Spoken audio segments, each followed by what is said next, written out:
ډېر وخت پخوا د دښتې د تاوده شګو په منځ کې یوه زړه کوډله ولاړه وه.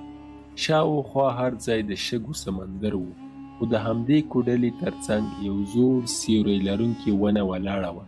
ښایي همدا یوازینۍ ونه وه چې د شګو له سختو توپارونو سره سره ژوندۍ پاتې شوې وه. په همدې کوډله کې یوه 80 کلنه یوازې یوه بوډۍ اوسېده. د هغې هېڅ کورنۍ نه وه. هغه په دې شاړه دښته کې یوازې ژوند کاوه. یو وخت یې کورنۍ همدلته اوسېده، خو څو کاله مخکې یو سخت د شګو طوفان راغی او هر څه یې له ځان سره یوړل. هېڅوک بیرته راونه ګرځېدل. له هماغه وخته راهیسې هغه یوازې په همدې کوډله کې اوسېدله. د هغې سره د کورنۍ په نوم څو وزې وې چې هره ورځ به یې شیدې ورکولې، او د کوډلې شاته یو کوچنی ډنډ و چې په هغه کې ماهیان وو. همدغو شیانو به مرسته کول چې هغه خپل ژوند تیر کړي او د چا په تمه وه. یوه ورځ د غرمې په وخت کې کله چې لمر ډېر تود و، بوډۍ ښځه د ونې لاندې ناسته وه او وزې هم هلته پرتې وې. ناڅاپه یې د شګو له لرې نه یو سیوری ولید چې ورو ورو رانږدې کېده. څرګنده شوه چې یو ځوان هلک دی. هغه سپین رنګ قوي بدن، خو د ستړیا او تودوخې له امله ستړی او سوځېدلی و.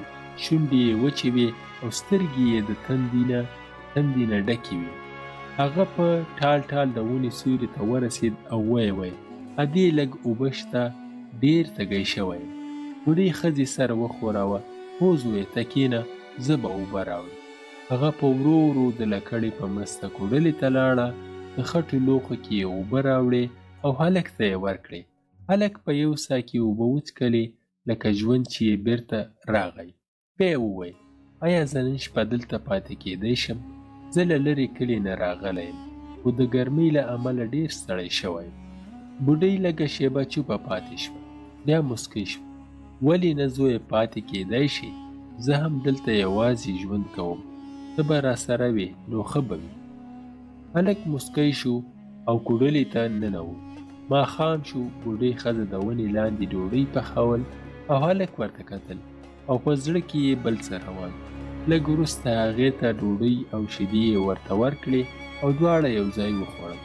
شپه شوه. په کوډله کې څراغ بل و. بوډۍ د هلک لپاره بستر هوار کړ. هغې پوښتنه وکړه: ستا نوم څه دی؟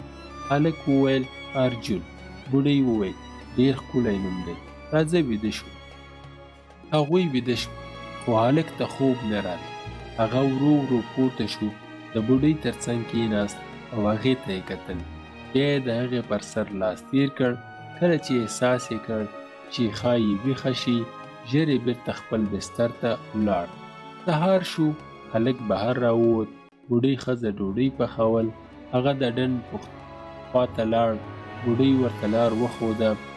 هلک ډنډ ته لاړ. هلته یې ښکلې اوبه او ډېر ماهیان ولیدل. د ماهي خوړلو ته یې زړه وشو.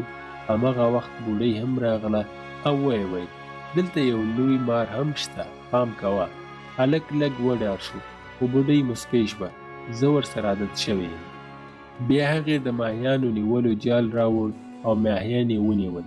کوچني ماهیان یې بیرته خوشې کړل. هلک وپوښتل: ولې کوچني دې خوشې کړل؟